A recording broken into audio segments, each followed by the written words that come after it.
You guys hear those? Oh, all the time, Fuck, man. man.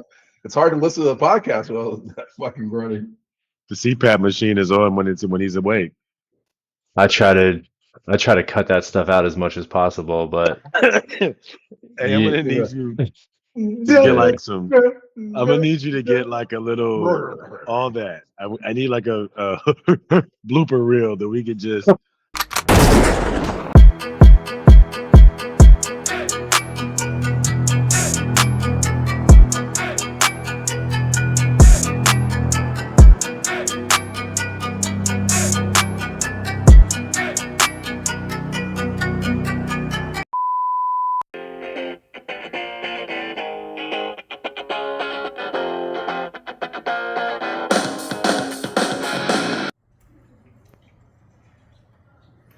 welcome to the Pacific Northwest AGS in my former hometown, Vancouver, Washington, on a drizzly pre-Thanksgiving Wednesday. It's your boy Rebel Scum out here visiting the fam for the holiday. It's been about 20 years since I spent a Thanksgiving holiday here, and well, some things never change. As you can see, it's quiet, it's peaceful. This Pacific Northwest known for a few things besides trees and PhDs. It's coffee, it's Sasquatch, it's mostly losing sports franchises, which is maybe why the stink of defeat follows your boy around so much. Either way, I'm not here to lament the losses, I'm here to celebrate the wins. And to thank all of you, our viewer, for sticking around this season. And shout out to all the owners in AGS. Hope you all have a happy Thanksgiving. What's up, folks? Any Given Sunday podcast, the fantasy football podcast, covering the 2025 season, week 12. I'm Rebel Scum. We're going to go over the action here with most of the pod's squad ambassadors. Quan is out doing a dad thing and doing some sort of, I don't know, R&B show. Before we get into the action, let's introduce the pod squad, the guys on the reporting this evening, starting with the commissioner, four-time champ. What's up, Froggy? What up? Blurry Eyes, Tin Man Heart, 50 Burger by Jameer Gibbs. Can't win, but no one mourns the wicked. I went on the record last week stating that Coastal Havoc would not be a pushover this week. Despite Scum, I think you had like a magnifying glass to focus on his 99-point output last week. Yeah, he scored a lot more than 99 this week. AGS stands for Any Given Sunday, and I was taught that lesson for the umpteenth time this week. Congrats to Brucey on his week 12 high score of 147 points. Incredible. Well done. Any Given Sunday, anything can happen. Anyone can win. Anyone can lose. Speaking of winners, New Jax City, defending champ. How you doing today, buddy? Well, I'm doing pretty good, man. I mean, it was a win, albeit not over 100-point outing, but a win is a win, and I will take it. And hopefully, I'm shaking out the fantasy bugs, the point bugs, and we get better. So, good game this week, Scum. I do feel bad that as a result, this officially sends you to Cancun, but I always enjoy all of our matchups, even though sometimes they always come with negative outcomes. GG. Always big game. Even though you usually beat me, so you probably do enjoy these outcomes a whole heck of a lot. This one was a lot closer than the first one.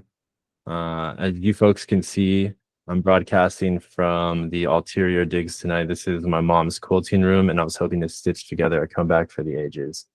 Couldn't make it happen. Instead, I go down with a limp noodle into Consolation Purgatory. I'm just gonna break that down, more of that down later this evening. But let's get into the top. Oh shit! Oh, gotcha, huh? Blasted follies, bro. Oh. I mean, that's what you get when you start Rashid Shaheed and some guy named Butt. In any case, how about you take us to the top three and we'll get this party started. Oh man. All right. NJC's top three.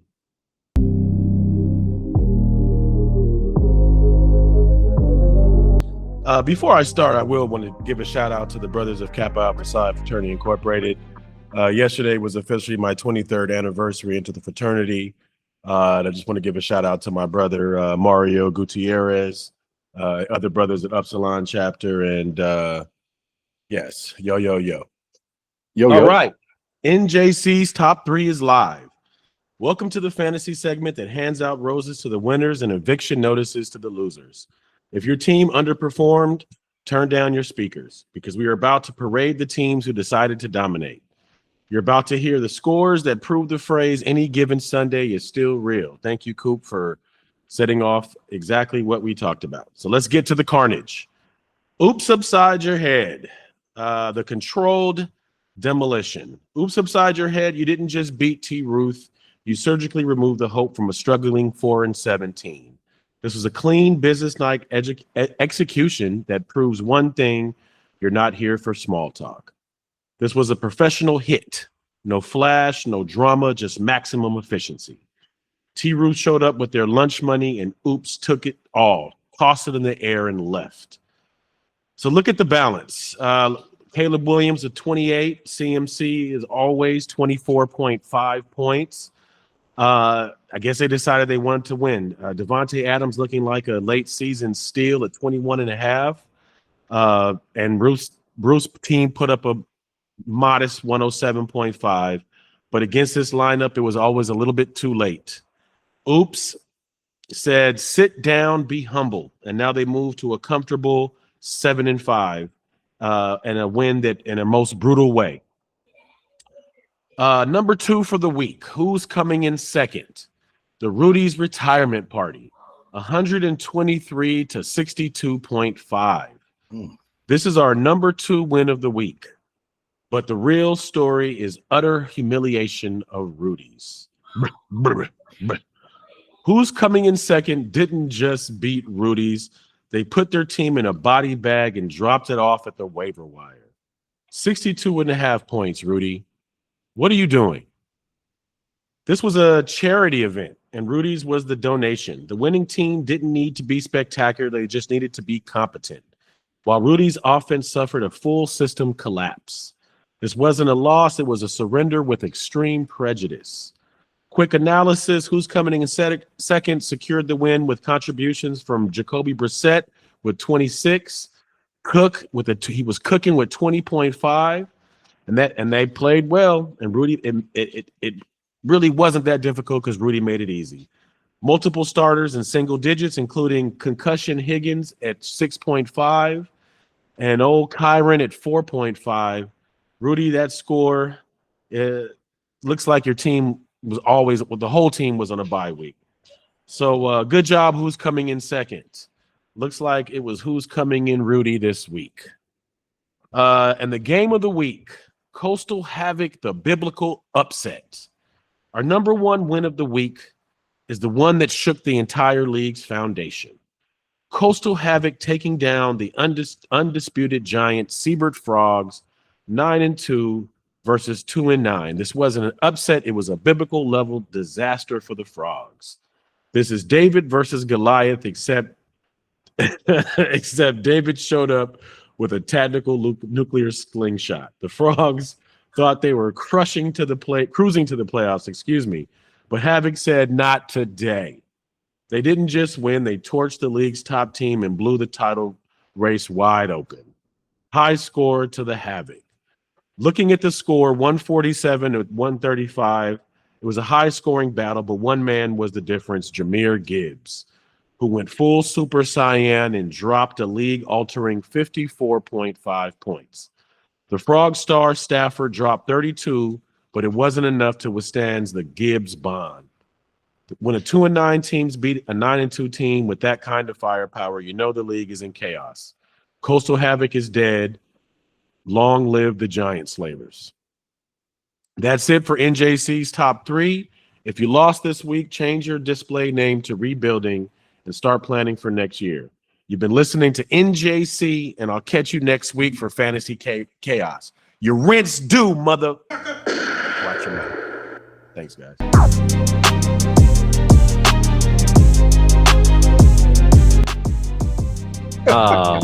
What happened now? Recording me while I'm doing corny shit. Let's see it on the ground. I didn't know a 12-point loss was getting torched, but okay. Well, when it's handed by a bottom team, it feels like a torching. Listen, I mean, we gave him all that hype, and his season is now over, and he's not even in the consolation bracket. Well, at the end, it says said Coastal Havoc is dead, but he is a giant slater. Let's just continue and go from here, building on that. He's not in the consolation yet. Could be, though. The way he's playing, he might end up.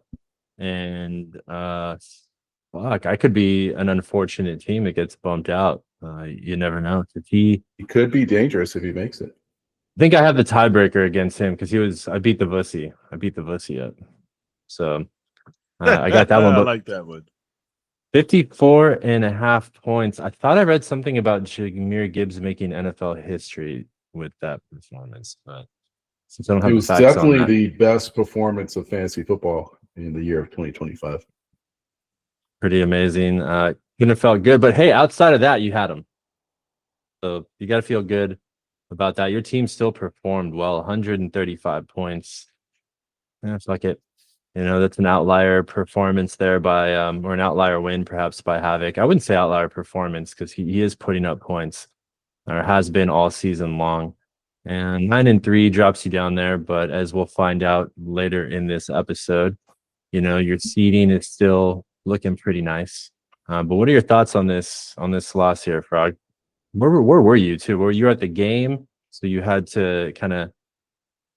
So we started off Thursday night. Me and Coastal Havoc. He was working at his South Bay office and hit me up around game time. And Cosm's down the street from the house, so that's been my go-to. You know, we talked about Barney's Beanery on the show last week, but Cosm is just the most unique place to watch sports. And it's just the first year of its existence. I think it's only going to get better from here, but.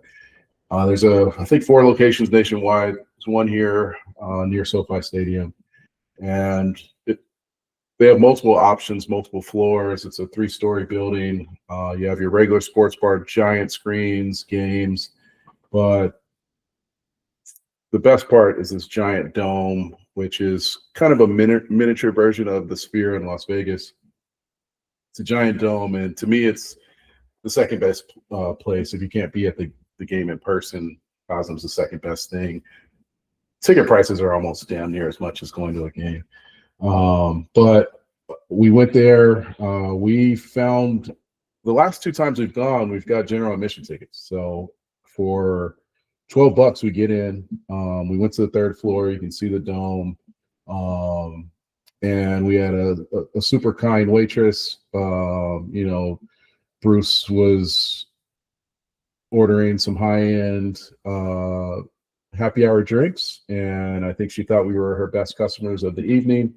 So when she brought the bill, this was about halfway through the 2nd quarter of Thursday Night Football. She asked us if we wanted to get upgraded into the dome, which we thanked her for with a cash tip, and we moved into the suite right above the owner's box. And we watched halftime and the second half in the dome, so it was awesome. There may be some video footage of that played shortly after this, but Cosm's a great place to check out a game.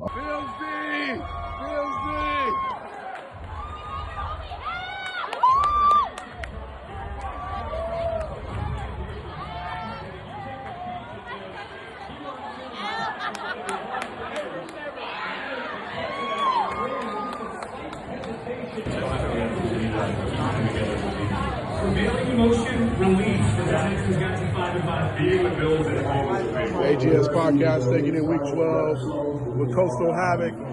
Check out a game. Good way to kick it off. We got to see the Houston Texans upset the Bills. I had Bills defense, which put up 13, I believe, and Bruce had Khalil Shakir, who I think had 15 points. Surprisingly, a lot of that came in the second half. So we both left happy, ready for the rest of the game, and NJC just broke down how the rest of it went. How did Willy Wonka get worked into the Cosm experience? So in addition to sports, there's a shared reality where they do films. They started with The Matrix. I think Quan went to that experience. I went to Willy Wonka and the Chocolate Factory the following day, Friday, took the kids. It's cool, man. I mean, they take the film, they put it on the screen, and then they have all these graphic artists that do all kinds of other incredible stuff with the rest of the dome screen to make the whole place super interactive, menu items that match the theme. So it was a cool way to introduce the original Willy Wonka to my children. They also do baseball, basketball, UFC, hockey, all sports. I think they do some Cirque du Soleil and some other type of IMAX films there. So definitely, it's a little glance into the future. And I think like right now you get a really cool 50-yard line view for football or end zone view. But I think as the technology grows and they're able to add in additional cameras, hey Quan, mute button, please. As they're able to add in additional.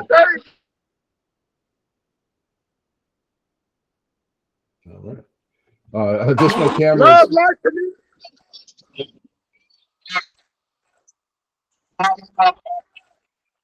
Well, he got all the distractions we talked about at the beginning. He's just bringing them all in right now in the. Jesus Christ, man! Like, in what reality do you just fucking barge in like that? That's fucking I think he was wild. trying to do his intro from the big sold out 3 Quincy show tonight. The happening show in Los Angeles tonight, 3 Quincy. Anyways, man. But like once they're able to get more cameras and you'll have all these crazy angles like they what you see at home on your TV, I think the place is going to be even more awesome. Yeah, it looks incredible. I do remember Quan sharing the Matrix video. That was pretty sick, but the Willy Wonka looked mind-blowing. Getting back to your game though, real quick, last week you had this tremendous output from your running backs, and I said running back stable of the future, which in fact it still is.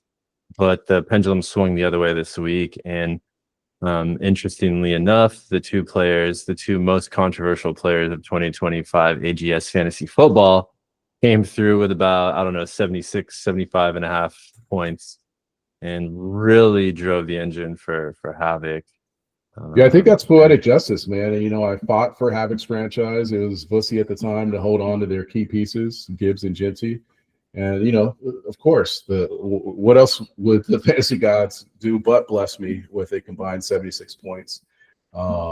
That's just how the Lord works, man. You worked so hard in favor of your rivals to lift them up, and then you well, take that's that the part. LB That's the tricky part of like being a player in the league, but also having to do the right thing for the league as a commissioner.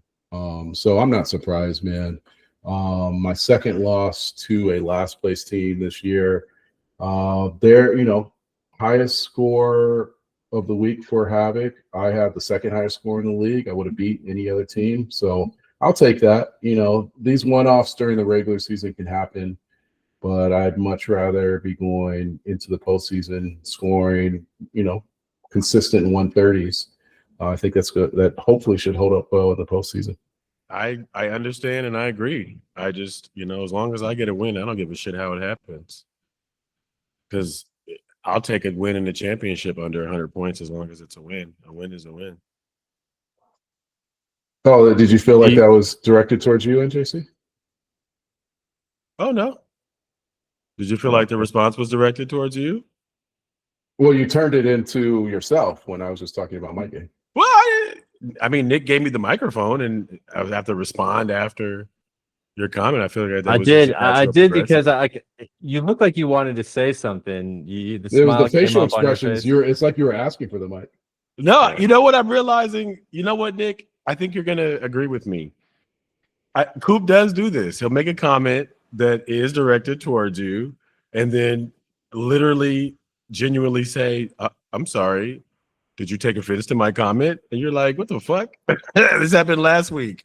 Well, It's I think if we want to talk about you, I think it's impressive that you scored 20 more points this week and still came in under 100 points. Listen, I I'm learned in that. third place. So whether that's an indication of the league we're in or whatever, I'm in third place of this league. So I'll take it. Speaking of I this do want to league, man, reference teams. go ahead, Froggy. Go ahead. No, you go for it. I was gonna reference go back to something that NJC said because he did bring up a little bit of the rage baiting, and a few weeks ago, Dodgers parade, the big crash out, the big scum crash out on the thread. Rudy had made a comment. I can't remember what it was, but you sent that Prince gif, and it was Prince kind of giving that smirk, that little winky smirk, and I think Rudy's comment was something like, fuck it, I can't quote it, but it was something about like a little baity or a little shade thrown in that parade comment or something like that. I believe that's what NJC's alluding to, but I think it plays a little bit into because he wasn't really referencing you there, NJC. It was just a pre-pod conversation that the public won't get to see, but it kind of does lean back in on. And I'm just wondering, NJC, is there a little bit of concern going into the playoffs, a few weeks now, underperforming with a healthy roster, more or less? I mean, Drake London's a big key component out, but yeah. I mean, absolutely. There's always going to be a concern. Because Is Lamar Jackson a concern? Second straight week under 10 points. I think it's worked itself out. He came up on the injury report with a toe. Luckily, I have Danny Jones in the stable. So hopefully, that might be the first time anyone in fantasy football history has said that. I have Daniel Absolutely Jones to replace Lamar Jackson. It's that kind of season, bro. It's that kind of season, man, where Lamar Jackson has, in my opinion, cake fantasy defense he goes up against and gives me a freaking 7. So if we live in a world where Daniel Jones has to get the start over Lamar to get me a win, I fully subscribe to that alternative universe. If Drake London comes back, that will be greatly appreciated. Jackson Smith and Jigba is like, I love that guy. So 8 catches, 167 yards, 2 touchdowns, broke the Seattle Seahawks single season receiving yards record, and it's only week 12. That's what the note that I wanted to make. That's the historic mark. He's like the first player in NFL history to have 75 more yards in a game or so many games in a row. And maybe the steal of the first draft, the first round of our draft. I'm just running through my head right now. 100%. Yeah, right. The first round. Yeah, there's nobody that like the fact that you were able to get him at 12, awesome pick. Same thing kind of happened this week on waivers. Quan and I were having this conversation where folks that are paying attention to fantasy football, I think we mentioned on the podcast last week that Josh Jacobs was injured, and I don't have the info in front of me, but I don't think Curse was very high on waivers. And the starting running back for the Green Bay Packers was available on waivers. No team put an offer in, and he falls to the Curse. Curse gets 30 points. Put up a 30 burger. So it's like, I think it goes with the theme of it would be nice if teams were competing. There's a lot of teams that aren't competing. There's not a lot of teams that aren't making savvy moves. And, it's making for easy. I think this is the earliest in the season that I can remember that the playoffs are set. We have our top 6 seeds, and we have 2 weeks. The next 2 weeks is just going to be jockeying for seed position, but 6 teams are out. Yeah, woof. Boy, that one by general default, I was mentioned in that, and the waiver wire thing is really nasty. Who didn't even think about the backup running back. But yeah, last season there were playoff spots available up for grabs up until I think the last week. So it is pretty short. It has been pretty messy since we are still talking about this game. Yeah, great pickup with JS and JC. Rest of the team, we'll see what happens. On my end, and I wish Quan was on the pod, just looking at George Pickens versus CeeDee Lamb. I was traveling yesterday. I didn't get to really watch any football until the night game. I don't know if he got hurt. I don't know what happened. But that's a pretty drastic difference in efficiency and performance.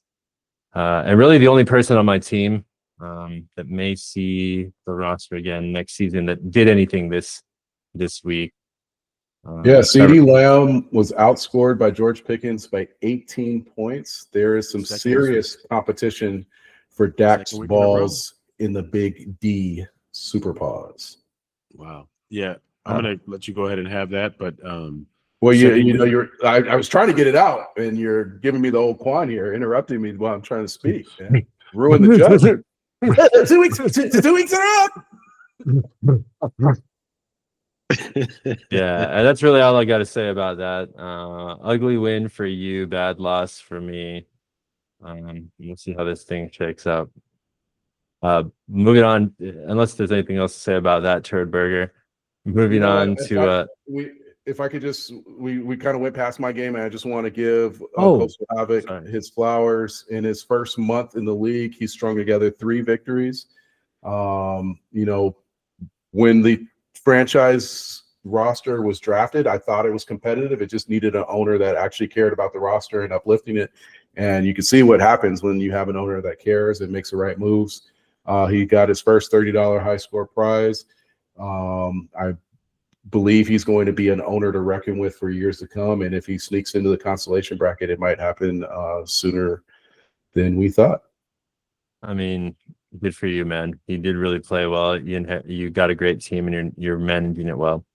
Trending upward, great running backs. It's so golden for you, Havoc. Welcome to AGS and all the success ahead of you. Juan's not here to discuss his team and his stinker of a win. Good game, Sugandese. 11-0. 12-0. Oh, 12-0. My God. Yes. Wandale Robinson breakout game brought back memories for the Frogs of what could have been if Malik Neighbors was healthy. 9 catches, 156 yards, and a touchdown. Actually made Quan comment before his GG tonight. He was worried about Wandale. Cincinnati fans, get on your knees and give thanks as Sugan's waiver ad. Joe Burrow is expected to return on Turkey Day versus the Ravens. And Quan has a conundrum. Dak Prescott fighting to earn back Quan's trust to be inserted back into the starting lineup. He once again outscored Drake May this week by 15 points. It's been working well for Quan, though, no matter who he's kind of shifted in there. Spotless in the loss column. He's feeling good, man. He's at the what's the group's name again? Frequency. If we might have to use that in the opening. He was really feeling that concert. Yeah, I hope it clipped it. I hope we got a clip of this. Probably has nothing to do with them being very young women that he's watching perform on the stage. Nothing. Was that at a high school? The auditorium looks small. I feel like I could see the back wall where the lights hit it or something like that. In JC, we'd have to check with the expert if it was a high school or not. See, I was gonna laugh and have fun with you guys until you just had to take it there. I'm that Jackson always getting me in trouble. Darn that kid. And his incredible video quality for a 12-year-old. Excellent. Perfectly and scan the room. Wow. He's going to film school, that boy. So impressive. Little Spike Lee. Well done. Well, that covers the Pod Squad games. I don't want to give any more flowers to the Quan. He's already feeling himself, living a good life.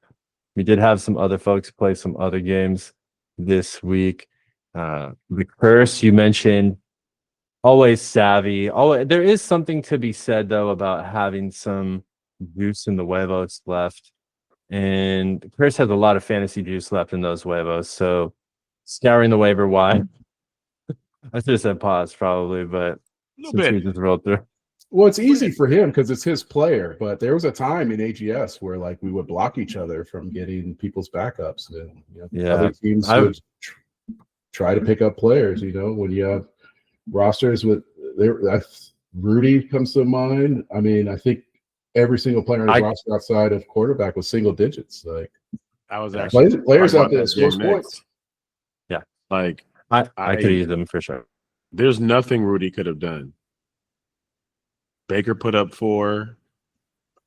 He got a total. I mean, his bench all That was together. my win though, right there. Although I think Oops winning might have eliminated me from playoff contention, regardless of a win or not. But I could have benefited from being more on top of it, and that's just the curse doing his thing. I have no idea who P. Washington is, but boy, did he come through for the curse with 16.5 points. And Well, this was Washington. He's balling in Jacksonville. This was an incredible win for the curse because Josh Allen only scored 11 points. That's when you need to attack the curse when his best player does not perform on par. He had Josh Jacobs out with the injury. He had Jamar Chase out with suspension. And I think at one point he was projected to score 80 points. And then Jacobs backup we talked about and picked up Emmanuel Wilson. Combine that with Derrick Henry, you get 50 points out of your running back, 17 out of Parker. And for the third time this season, the Pimps defense scored 0 or less negative points. I think -2 this week. That is wild. Yeah, man. Hats off to the curse, man. That was a exquisite win. Now let's actually pivot to one game that we didn't really talk about. We talked about it briefly. Rudy's versus who's coming in second. So we really want to talk about playoff contending teams, and we're talking about output. Yeah, I just want to talk about output real quick and just say Josh Allen really does hate me because 6 touchdowns. He ran 3 in, threw 3. Fucking went home and made love to his wife, and then he needed a breather. Yeah. All right, moving on, man. That stings right there. 11 points actually would have helped me out last week. That would have been great, but whatever. Yeah. Whatever, man. All right. Rudy, who's coming in second? I mean, what do you guys think? Like, what do you think about Rudy's team? It's Rudy Green. This is, Rudy knows it. I feel like this has been Rudy's story many moons. He gets hot. He might get hot again and win some more games, riding into the playoffs. But I think we've seen this. He's getting bit by the injury bug. He's lost. We talked about Sam Laporta's injury that has now increased. He's out for the season. Still waiting for Bucky Irving to come back. He might come back next week. He got a pretty shitty performance from Brock Purdy tonight, and his only other option is Baker Mayfield, who he kept over Matthew Stafford. Baker Mayfield in the game against Stafford this week did not compete in the second half and was seen with a sling on his left arm for the rest of the game. So that's not how, T. Higgins concussion, he's out for a couple of weeks. Sean Tucker, who he was excited about last week, I think might have gave him 4 points this week. So definitely not the way you want to be trending into the last few weeks heading into the postseason. Not his. This is why they're the replacements. These are the replacements guys, and then they don't replace, and it's just unfortunate. Trending in the wrong direction, and Joe Woomy. I feel like the thread will come to life a little bit more this week with some more gifts. They're kind of putting some stuff out there this week, and 123 points. Jacoby Brissett, James Cook. You mentioned those guys before. Oh, well done. Great. Rudy only had one player, and that was his defense with double digits. Everyone else was single digits. Golly. Goodness gracious. And that leads to the conversation of where's all the talent, right? like not only are there, some rare hits or misses here, and maybe they won't change the outcomes of games, but it seems like the league this year is top heavy with talent. The top teams, the teams that are going to the AGS playoffs, are scoring at a higher rate, and how it's a lot of concentrated talent in the top 6 teams, maybe even top 4 or 5 teams.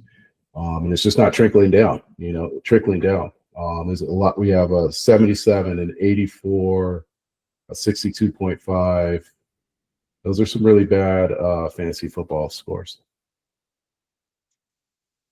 Yeah, it's been a weird season, but guys have put together. You're one of those teams. Quan's another one. Strategically allocated their roster talent in a way that they can renew it year to year, and it's paying off dividends this year. And there's also some injuries that pulled some teams right out of it. I think I'm one of those teams, and I mentioned this earlier. I never believed I was one of the top tier teams. A few weeks ago, I said there's really tiered teams here. There's teams like yours and Quan's and Havocs. I mean, or Vussies even at the time, where they're just putting up good points. Vussie / Coastal Havoc was losing games. He would have beat most of the other teams that week that he was losing the points he was putting up. But you're right, there are tiered teams, and this is going to come back to something Quan referenced in the thread, but tide shift, everything shifts, and right now it's shifting to really good investments paying off for you folks, and some other investments, pieces getting hurt, and can't wait till next August already. that's the only remedy for this is a draft. That's it. It's over. It's a wrap. If I could, just want to say a note about Oops and T Ruth. I think there was an SOS put up by NJC, which was hilarious. I think there were a lot of texts that came through in a burst within that hour, so I didn't get to respond to everything. But Oops, you put out the SOS, where is he at? And there was a sighting, and there were pictures posted to the chat of his existence. He was on hand at SoFi to watch Devontae Adams pull in 2 touchdowns. Adams and Michael Wilson combined to score 40 points for him. And I think you kind of he also got to see his rookie Egbuka. He didn't have much of a game, but he did get to take that in person. Scum, you brought it up. We needed, in order for teams to stay alive, we needed, I think it was Oops and Cursed to lose, and for at least one of the teams fighting to win. That did not happen. Oops' victory over T Root combined with Curse's victory puts an end to playoff chances for the lower bottom teams. They will now spend the final 2 weeks of the season jockeying for a chance at the consolation bracket. And if you want to, we can get into where our postseason standings are today. Yeah, brother. Let's get into it.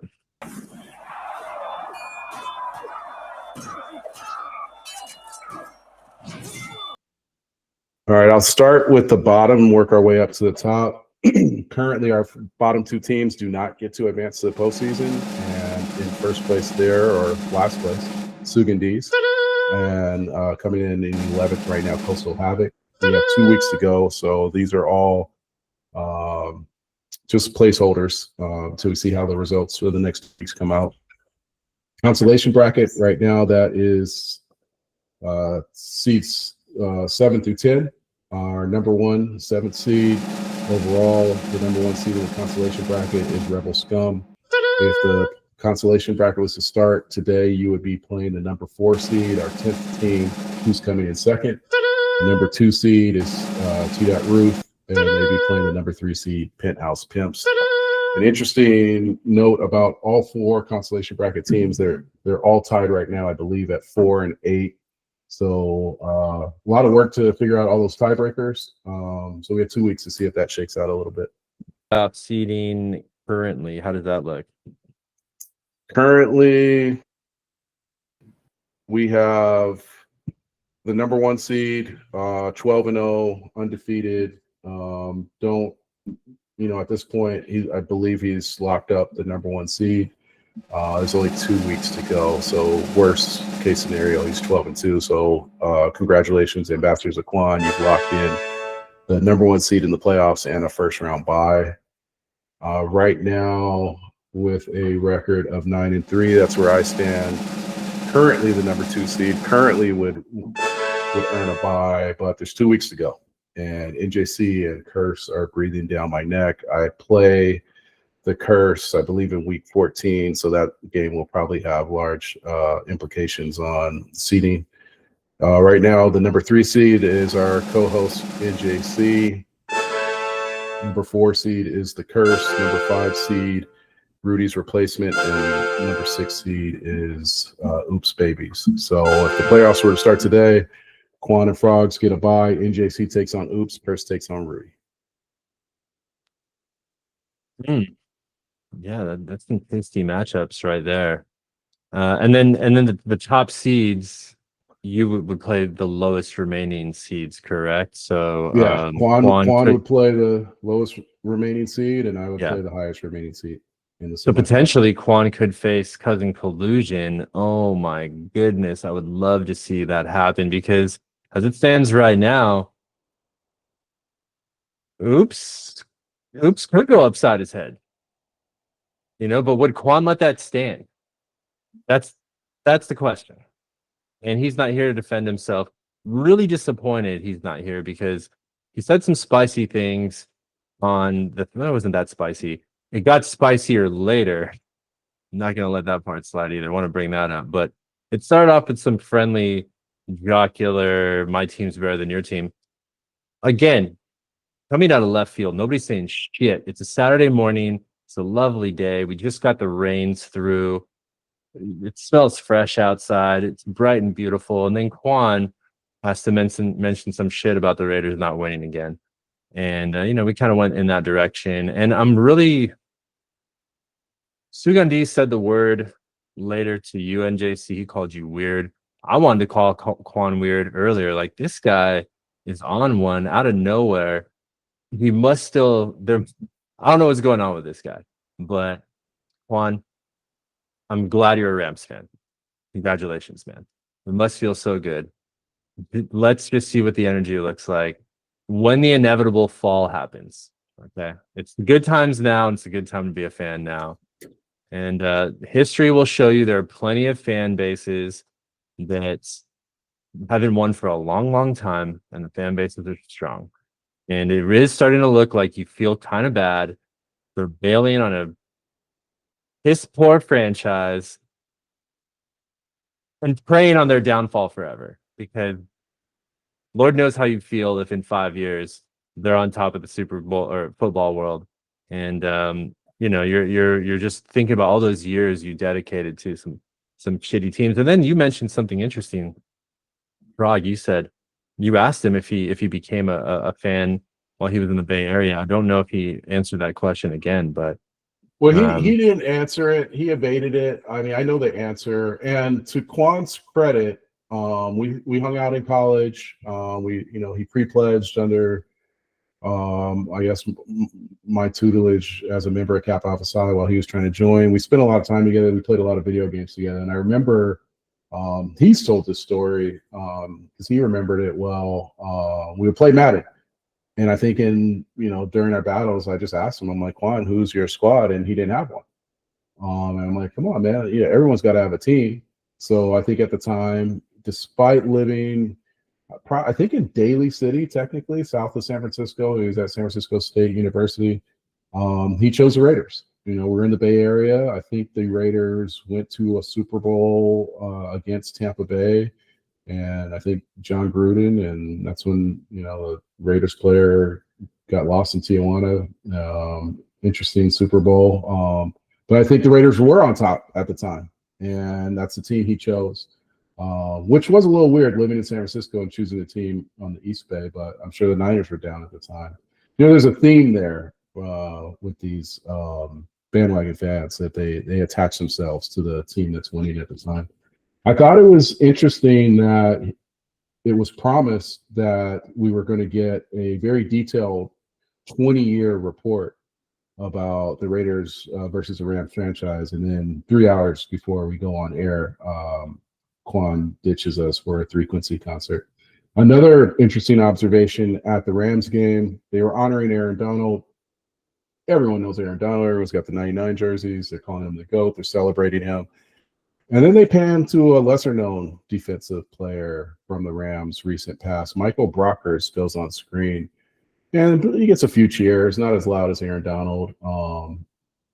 And Lewis turns to me and is like, "Who's Michael Brockers?" And I was like, "Quan, he was a linebacker for your Rams. You're a Rams fan, right? Die hard." PC, NJC, you know who Michael Brockers is? Yeah, it's best. He doesn't know so much. It's best that you're on mute. Die hard Rams fans, man. You know, any player like over 5 years ago, they're like, "Who the hell is that guy?" They don't exist. Sorry, It's like pre-pandemic. Linebacker, baby. He's a linebacker. It's the pre-SoFi era. You guys, this is the SoFi era. You know, that's fine. That's good. Hey, I'm not taking any shrapnel. Focus on Lewis. This is his annual blunder that changes his luck with the fantasy gods. Go ahead. I don't know if this So is it. If this is I'm that. glad that you fell for the trap. He is a defensive tackle. There we go. Linebacker, yeah, great linebacker. He played defense. I mean, you know, right Same in side front of the ball. linebackers. The chat GPT prompt didn't work for Quan tonight, so he couldn't get the research together. He didn't know how to prompt it to do a deep enough research dive on all these franchises and the pendulum swinging and this and that. But you know, there's always going to be Cowboys fans out there. They haven't even been to a Super Bowl this century. You know, you can go in all kinds of sports. You know, imagine being a Cubs fan and then like the 2 years before they win the World Series, being like, I'm fucking tired of this team, dude. I can't take this losing anymore. You know, I'm gonna be whoever the hell was hot at the moment. You know, Kansas City Royals fan, and then they go. But I forgot the origin story for Quan's Raiders fandom, and that is so flimsy. It makes sense why he's a Rams fan now. It makes complete sense. There's absolutely, when you choose your team based on like your buddy saying, "Well, we're playing Madden. Who's your team?" That's, I guess I'll take the Raiders. They're Pirates. I love Pirates, so I have. Yeah, that's some sorry ass shit. But all right, I'm glad they're doing well. We'll see. We'll be able to find out, and hopefully recording this podcast in a few years, and we'll be able to see where Quan's sitting with that. Yeah, it's a shame he couldn't be on here on the podcast tonight. Upcoming schedule, if we want to keep it fantasy football related here. Yeah, I play the Pimps next week, week 13 matchup. I won the first matchup handedly in week 2 by 60 points. I do not expect the same results this week. Teams at the bottom have performed quite well against me, so I don't count any of my chicks before they hatch. But I do need a win. I need a win to hold on to my playoff bye week. I don't know. Are there any buys? I don't think either the Pimps nor my team have any players on bye this week. Both of my quarterbacks have pretty good matchups to choose from. Stafford's got the Panthers. Mahomes got the Giants. Bijan and Trevion both get New York D. Pause. I think that looks like the last bye week is week 14. Yeah, but I don't. Is there a bye week this week? I don't think so because of Thanksgiving. I don't know. Yeah. I don't think so. So if you win in this upcoming week, is that your number 2 seed? No, so I think I'm only a half game ahead of NJC. So if NJC wins out and I lose at any point, then he gets the number 2 seed. So that tie is the factor. That tie is the tiebreaker. Well, yes, because Lennon has the tiebreaker over me. So if for any reason he loses out and I win, then I would take the second seed. Yeah, a lot of stuff. That's the only way. Because if you win out, or let's say, if you lose one and I win out, we'd be tied. No, we won't be tied. because you have a tie on your record, so we will never have the same record. Right. You're right now. You're only a half game behind me. I'm 9-3. You're 8-3-1. So we have the same number of losses, but you have a tie, and I have one more win. So I'm a half game ahead of you. Kind of similar with the Curse. He's 7-4-1. So if Curse wins out and goes 9-4-1, and I lose out and go 9-5, the Curse would jump me too. So, I play the Curse. I play Pimps. For me, the goal for me would, if I want to have the bye, is to win out.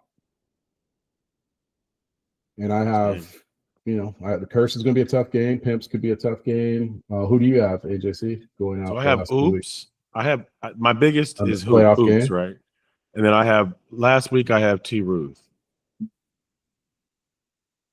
Oops it's gonna be a big week. And then let me check what the Curse has for the last 2 weeks. He's got Coastal Havoc this week, and then the Frogs. So none of these are guaranteed W's. Yeah. Only person sitting pretty is Quan. Yeah. And then, Rudy and Oops don't have that added pressure because they don't have a chance to get to the number 2 seed. So they'll just be happy getting in the playoffs. One good thing is all the teams that have clinched a playoff spot, congratulations. You have secured 3 keepers. The top 3 teams have a chance to secure 4 keepers. Everyone in the consolation bracket has secured 2 keepers, but the winner of the consolation bracket gets 1 extra keeper. I would also, I think maybe there's some data here we just uncovered to your earlier question, Frog, about the wealth gap here in our league. The teams who probably have clean up these numbers here have made the playoffs consecutive years, have been able to retain the extra keeper. In some cases, finish top 3 multiple years in a row, been able to retain a 4th keeper. That helps. That helps a whole hell of a lot. And then again, making the right choices. And then even in some cases, no, finish your thought. Just even in some cases, and like in NJC's case, maybe not keeping some of the right players still hurts you. Maybe you'd have an even better record now, but still 8-3-1. A lot of 4-8 teams would trade places with you right now. Well, I appreciate it. Yeah, I applaud NJC. That JSN pick really stabilized the franchise, if not improved the franchise. So for whatever mistakes potentially ever made, the pickup of JSN vaults you to the top. Like all 11 other teams who had a pick in the first round, I think we all did this year. We all passed on JSN, and that would be a game changer for anyone's roster. And I think that also speaks to what you were saying, Scum.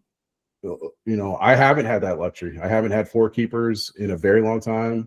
I just luckily got a 3rd keeper this year because of the consolation bracket. So my roster, I put in work to try and get back to that upper echelon. And if I am lucky enough to secure a 4th keeper, I can bring back a treasure trove of talent, potentially 7 players, 7 starting players, all into next year. So really, that's my goal. Obviously, a championship, a 5th championship to join the crew would be the number 1 goal. But absolutely, a secondary goal of mine is to try to finish top 3 and get that 4th keeper. Yeah, another wrinkle added to in this league for all you other fantasy football players out there would be commissioners looking to set up a league here with our keeper format and the rookie contracts. Even though you haven't finished playoff bound and in a top seed the last couple of seasons, you've been able to retain long-term rookie contracts and make savvy picks to put those rookies on. And then your running back draft class this year is pretty fucking nuts. It's pretty fucking nuts. So yeah, I mean, well done. Well done. It's why I want to push fast forward on August. And I'm not a fast forward kind of guy, but I want to get to the fucking draft already and see some ankles and elbows back in place.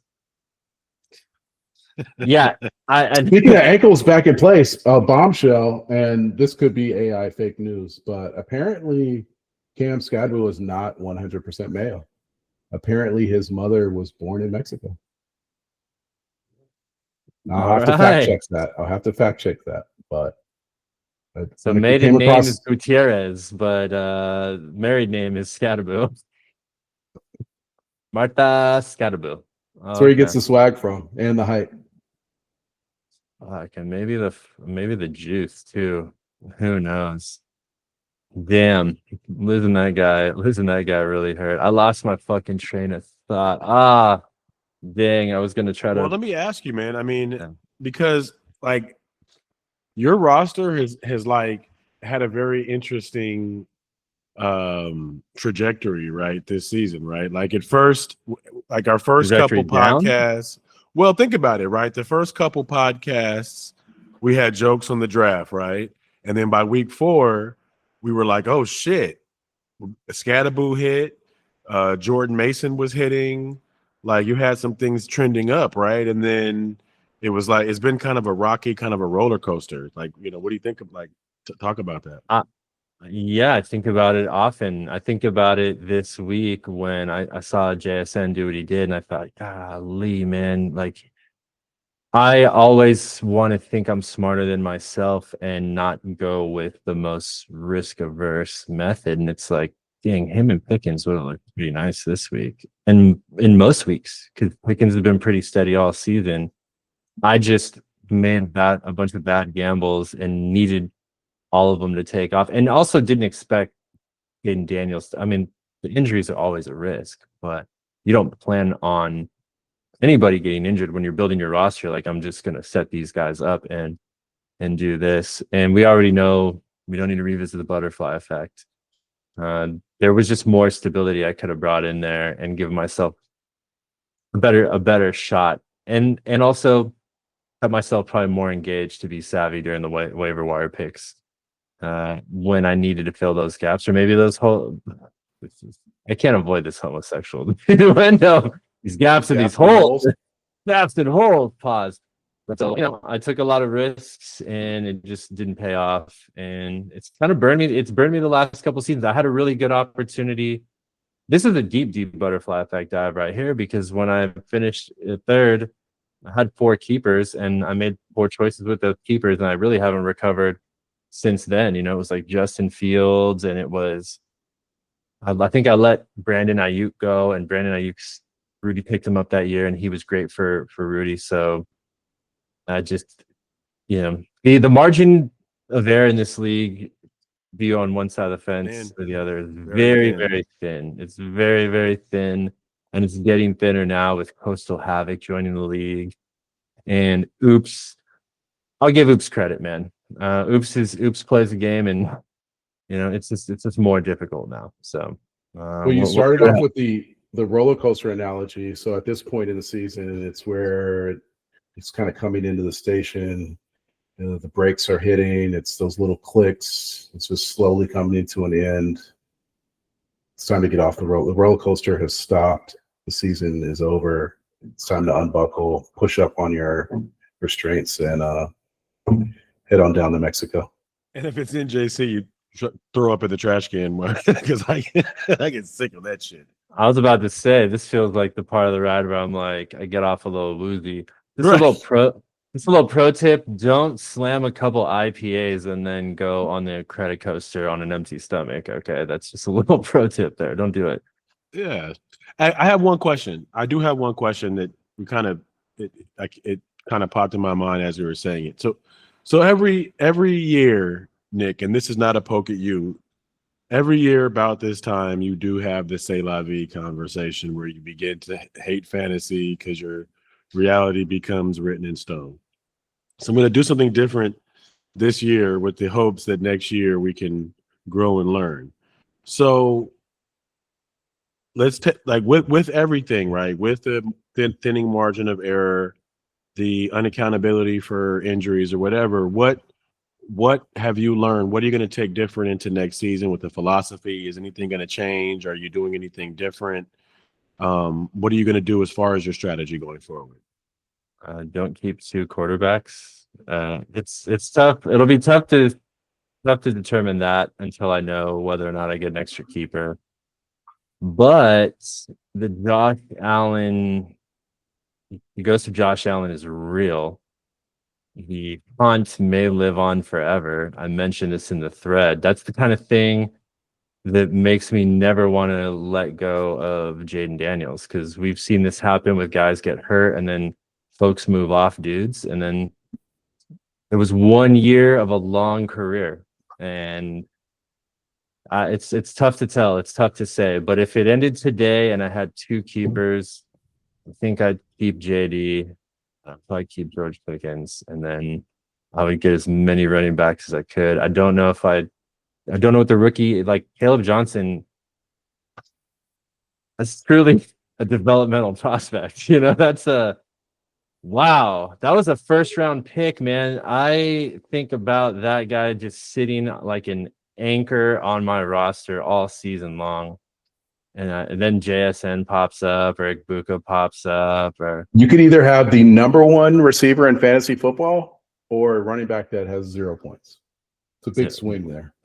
Huge. And that's what I was working with. So I don't know, man. I mean, obviously JSN, nobody really saw that one, so I don't feel too bad about that. That's the one that got away. But I wouldn't say keepers, nobody, but I hear you. I mean, it wasn't like people thought it would be like this. I didn't Nobody think he was thought it going would to be have like a Jamar Chase type season. This is an epic elite season. I didn't think it was. And I mean, hopefully one for the thing rest that of could us, help- it's one and done. But for you hope it's Of course, the I beginning of hope, a long yeah. time. But there's always going to One be thing- some, One piece of data that plays into that is that I think I saw a stat today that the top 5 fantasy wide receivers are all within 3 to 5 years in the NFL. And this was, I think, JSN's 3rd year. So he's at the beginning of that, and he has a 4th year and the 5th year. I think that was also Jamar Chase, Puka Nacua. I think George Pickens is now in the top 5. So that's a sweet spot for wide receivers. 3rd to 5th year. I mean, look at Drake London though, right? This is his 5th, 6th, but I mean, he's finally hitting his stride. Is it really that? Has he been in the league that long? 6 seasons? I had him on a 4-year contract that expired. Wow, time flies. How do you guys feel about your matchups next week? See, Ruth, he scored 107 points and I scored 84, so I don't feel great. But I'll have a couple receivers back, and I don't know who's gonna be my quarterback. Right now, it's Trevor Lawrence. I don't feel great about that.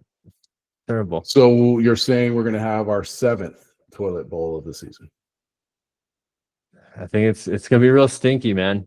I would not tune in for this one, man. This is like when the Lions and Redskins used to play or something. Like what the 2 worst teams would play each other on Thanksgiving, and it'd be the 1 o'clock game. And you're like, why the fuck? Dude. Yeah. I mean, whether the Cowboys are good or not, they'd be on TV, and then they'd play the Lions, and it'd be a shitty game. Dude, that actually triggers me, dude. Like every year, Lamar Jackson balls for Thanksgiving, bro. Every year. And this year, I have 0 confidence in this man. Like, I don't know what to do. Who's he playing? He has a good matchup this week, right? Yeah, he does. But number 1, he's showing a toe injury. And number 2, I don't know. He has the Cincinnati, I think he has. Yeah, he has Cincinnati. That sounds like a barn. There's definitely an injury there because he just doesn't look like himself. He's had good matchups. I think he's been hurt. I think he's been hurt quietly. And you have a big matchup, man, and you guys have been going back and forth between being the first place in the Sunday division. You have it now. Oops has had it. There's a lot on the line. There's playoff seedings. There's a Sunday division lead. There's a chance that if he wins out and he loses out and you lose out, that things could change or vice versa. So it's a big one you got this week. Yeah, man. I'm definitely going into the matchup fully engaged and focused. I've got some worries, man. Lamar's one of them. JJ's another one. I mean, are they going to? I mean, McCarthy. It says, is JJ in concussion protocol? I don't know. That's a disaster. Drake London's PCL. Saquon Barkley's. I mean, I knew that it was going to be like a bit of a drop off from his contributions last year, but this is absolutely ridiculous, dude. Like I don't know. So hopefully we take something together or his team underperforms, but we'll see. You got an interesting quarterback conundrum too beyond Lamar. Daniel Jones doesn't have a great matchup. Houston's defense is lively. They are. And Luckily, he's in Indianapolis. Home advantage sometimes can have an effect. It's Thanksgiving. I'm hoping that it's just a fantasy barn burner for everybody. I would love to feel more confident about Lamar Jackson going into Cincinnati at home against Cincinnati. Their defense has been getting freaking torched. Burrow's back, so the Ravens have a better defense, but it definitely has a shootout type of. It should look like a shootout. Thanksgiving, Burrow's back. It's Lamar, but I feel like it's a trap. So we'll see. yeah, wow. First have to be stoked about getting Burrow back. That might be kind of nasty closing out the season for you, week 14, Froggy. But your matchup against the Pimps, you mentioned it earlier, makes you a little bit nervous. The lower seeded teams perform well against you, but there's Bijan. I was gonna say Bijan seems like he can't be right. He can't be performing like this next week. It feels like he's going to kind of bounce back on that. the running backs were okay. They weren't great, but they weren't terrible. I said, Coastal Havoc. I need everything he did this week. I need him to continue next week, which probably won't happen. But he's got the curse. Sugandese and Rudy, and the Rudy put out a message on the chat, something like, "If I lose this week, FML or something." But I think that would get worse next week, Rudy, if you lose to Sugandese, who has been actively tanking all season. And our final game, Quan, man, what a gift from the schedule gods. 12-0. And you got the Wilmouth coming to town. Big matchup there. It'll probably be a 70-point favorite. Wilmouth outscored him this week. No chance he does it in back-to-back weeks against a guy who hasn't lost all season, but maybe. It is Thanksgiving. There's a lot to be grateful for. Fellas, I'm grateful for the AGS podcast. I'm grateful for your friendship, whether or not sometimes I get emotionally wrapped up in the things that you say and take things personally I shouldn't, then show out like an asshole. Sometimes it's in the written form, and a lot of times it's right here on the podcast. But although my fantasy football season is over, I get to look forward to this every Monday night. And there was a study from Oxford that I heard about this week. I didn't read it myself, so I don't actually know if it's true, but it sounds good. It said that men need to hang out and commune with other men at least once a week. Now, some folks here on the podcast do a lot more than that with their buddies, but this is for sure a guaranteed once a week communion with friends and brothers for 18 to 20 weeks this season, a couple of off-season podcasts. So thanks a lot, gentlemen, for your contributions in both the audio and video format and your ideas and your segments. Appreciate it. Hey, man, we're thankful for you, Scum. To piggyback on that, not only do we record it, prepare for it, record it, we get to have this hour and a half on live talking about it, but I like it, man. There's some people who never listen to it in the league who could benefit from listening to it because we drop gems.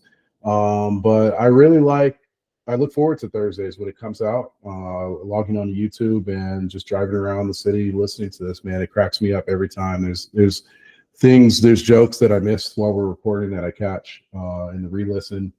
2 points, I'm sure NJC wants to, a positive note too, but if I could just throw this out, something that we could discuss, NFL related, super excited. I remember here watching the draft with AGS. We always have the annual live draft party, and when the Giants were up at number 2, we all started chanting Shador's name, and he didn't get drafted at number 2. He didn't get drafted at all that day. I don't think he was drafted till 2 or 3 days later. but he has now earned the starting job in Cleveland. So that was exciting to watch. Sorry it came at another loss for your beloved Raiders, but it was cool to see Shador do that. On the flip side, Brandon Ayuk, we actually mentioned him on the last two pods. Very interesting situation in San Francisco where they have now voided his guaranteed money, and it looks like he'll be a free agent trying to get a kind of a show me, prove it contract. He already had a very large guaranteed contract that from an NFL team that he had already signed. So interesting strategy for Brandon Ayuk. Good luck to him wherever he ends up. Did he just straight up hold out the whole season for a better contract? No, he got the contract. He just He got negligent. injured, and then basically all the 49ers asked him to do was rehab and come to team meetings. And apparently for what, 100 and I think contracts were over $100 million. That was too much for him to do. So because he was stopped showing up for meetings, because he has gone public with his disdain for the franchise, we meet the 49er fan in me, we have basically ripped up his contract and we'll be letting him walk. Damn, I'll show up to the team meetings. Holy give me a moly. hundo in the best seat in the house. I'll show up too. Ooh, wow, butterfly effect. Yikes, that's a real life butterfly effect right there. Poor choices. And he is still on T. Ruth's roster. I will jump in and just say, I mean, this is the Thanksgiving episode. It will air on Thanksgiving. So I am thankful again for obviously you gentlemen. I'm thankful for over 30 years of friendship, 10 years of friendship, Nick. I'm thankful for my family. I'm thankful for especially my child, thankful for my woman and everything else. But just wanted to wish you guys all a happy holiday season. I hope you all are thankful, get to enjoy time with your families, and wishing you guys blessings for the new year to come. Yeah, man, I love the podcast allows me to put on full display everything that I am thankful for, having my wife participate, having my kids participate, giving them a living video document to have of all these conversations and all, the way they make all of us proud. They can look at this later. They may never see it, but it's there if they want to ever watch it. And also, man, just my cousin Dana's in town, and she was just asking about how my relationships are going with my friends. And I would say this is my core group, man. Like, this is what I love to do. I love doing it with all the members of this league. And I really, I embrace every week, trying to hang out with the person that I'm playing against. It's a tradition that I look forward to every season. So looking forward to, breaking bread with you guys very soon. Oh yeah, man. Holiday season is always a lovely time of year, and we hope that this Thanksgiving is a lovely holiday for you, the viewer. We appreciate you. This is the Any Given Sunday podcast, week 12 recap. Enjoy your turkey day, and we'll catch you post-holiday.